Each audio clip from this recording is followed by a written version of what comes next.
And Mark, thank you, sir, for sticking around for another segment. Oh, glad to be here. By the way, just for our last fella, Doug, I think. Yeah.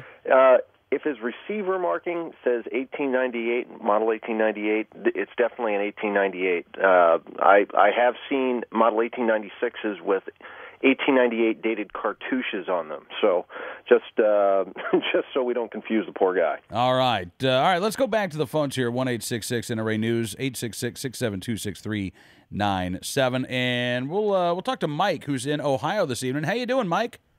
Oh, real good. How are you today? I'm great. Thanks for the phone call. Hey, thank you. I'm another one of those road warriors. I love it. So you have a question for Mark Keefe this evening? Yeah. I have myself, my wife, and a 16-year-old daughter at home. I'm in the process of purchasing a handgun.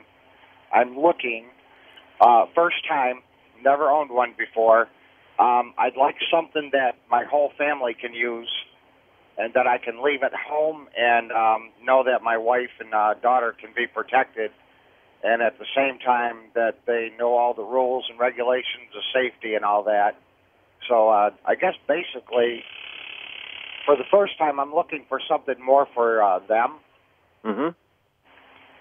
Well, the first thing I'd suggest, of course, is if you can, you can go onto the NRA.org and look and find an NRA-certified instructor in your area and see if you guys can all take a course together, the NRA Basic Pistol course or the Personal Protection course. Highly recommended training, really great information from good instructors. It's a wonderful program. So it sounds to me like the folks at home probably aren't terribly familiar with firearms. No, and I myself am not terribly familiar with them. I hunted when I was a lot younger. I'm 50 years old now. It's been 25 years since I've hunted, and even back then it was a 410 or a 12 gauge. Sure. Well, my personal recommendation, and other people will disagree with me on this, is I like double-action revolvers for folks that don't have a lot of familiarity with firearms. They don't have a lot of time to train, but they the thing about a double-action revolver, and they're available from a number of companies, Ruger, Taurus, Smith & Wesson, for example, is they're very easy to operate, they're very instinctive, and they don't have any mechanical safeties that you can forget to turn off at the wrong time. A double-action revolver basically works two ways, with the cylinder loaded, and that's the other thing I like for fairly inexperienced folks, is it's very easy to open the cylinder and look at it and make sure it's either loaded or unloaded, depending on how you want it to be. In operation, it's pretty simple. You point it at whatever needs to be shot, and you pull the trigger. With a double-action revolver, you have a very heavy pull at the beginning. That's the safety, essentially. It's a very deliberate, usually between 12 to 14 pounds of effort required to pull that trigger, which rotates the cylinder, cocks the hammer, and it fires. But also, in single action, you can manually cock the hammer, and you get a very lightweight trigger pull. For people who are not terribly experienced, I like to recommend 38 Special Plus P with a good defensive hollow point bullet in it. The recoil is not excessive. The blast isn't excessive, especially when you go into some of the PD or critical defense type loads that are designed for good penetration and expansion, but not a lot of blast and flash and recoil. And if it's a gun that's going to be in the house, it doesn't need to be real short barreled. You could be, a 4-inch barreled gun, and in 38 Special Plus P, and there's quite a few good ones out there for you. All right. Now, do you recommend the biometric gun safes for or what are you as far as? I want it accessible, but I don't want it in a position where somebody can walk in my house, find it, and Right. I've there's a couple of ways to go.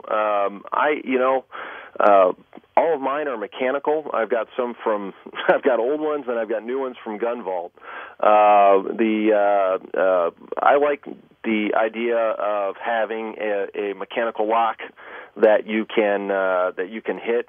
But I've used the biometric ones, and they seem to work fine. You know, just kind of the shape of your hands ones. Anything that's trying to read fingerprints or anything like that, I think is a little complicated. But if you practice with it, hey, that's great. But if you have something that basically makes sure that only authorized users have access to your defensive firearm, you know, that's a good plan. And you know, there are quite a few of them out there. You can go to websites. Gun Vault, I'm pretty familiar with their products. I like them. Mechanically, they're very solid, and there are quite a few other companies too. That just happens to be the one I have.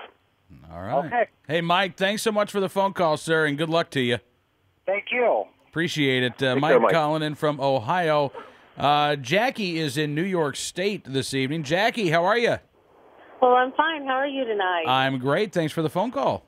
Well, thank you for taking the call. I do have a question. Okay. I did purchase a Beretta CX4 Storm 9mm rifle and have not had a chance to shoot it yet. I'd like to know what you think about it.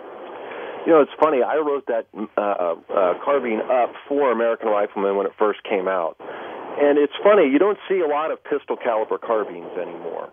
And, you know, there's been a big movement to 5.56 or 223, and then, you know, handguns. And those pistol caliber carbines kind of fill the gap where you get a little more power, a little more energy than you would out of a handgun barrel, but they're really just fun to shoot. I loved shooting the Storm. You know, you have a 15-round magazine capacity, and it was very reliable. You can configure it the way you want to.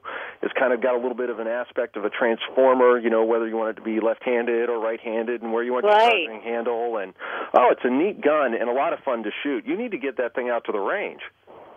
Well, I'm a truck driver over the road, and I'm usually out for 2 months, home for a week, and it's really hectic. But as soon as I get home, I plan on shooting it. Wow. Well, if you need any help, Jackie, just let Mark and I know. We'd be happy to come up and hang out with you. Well, thank you so much. Thanks, You're very Jackie. welcome. Great little gun. Bye-bye. Jackie calling in from New York State. It's 49 after the hour. We're conversing with Mr. Mark Keefe, the editor-in-chief of American Rifleman Magazine. 1-866-NRA News, 866-672-6397 is the number to call.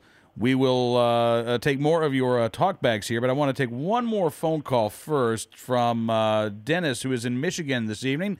Dennis, good evening to you, sir. How you doing, guys? Another one of them road warriors. All right, I love it. Yeah, so, okay, I had a buddy that owed me some money, couldn't pay me. He lost his job, but he gave me a Robinson Arms XCR. It's chambered for 5.56, but it also has a 7.62 upper with it. I haven't had a chance to shoot it. Is it worth keeping? Is it something I should just sell and recover my money? Actually, that's a fairly pricey rifle. Alec Robinson out in Utah is really one of the leading makers of modern semi-automatic rifles. His expeditionary rifle, the M96, really broke a lot of new ground. It looked like the old Stoner 63. His XCR is quite a good gun. A lot of people that I know, my friend Mike Parker in particular, is a student of small arms, and he has one. He loves the expeditionary rifle, or the XCR.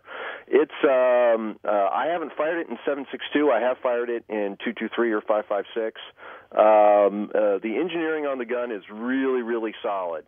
The ergonomics are very good. They're very accurate. And, you know, it sounds like your buddy owed you quite a bit of money. Yeah, about $3,000.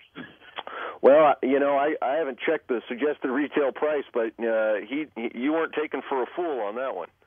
Okay, well, I haven't had a chance to shoot it yet. He said it's the first generation, and the 7.62 hasn't even had any ammo shot through it. So my thing was, do I keep it or just sell it and make my money back? So it sounds like it's a good, worthwhile piece, so maybe I'll just hang on to it. It's one of the finest semi-automatic rifles made in America today. Well, another one real quick. What's your opinion of the Taurus Judge? I really like it. It was a concept that we first saw with a gun called the Thunder 5 years ago, but that thing was a pig.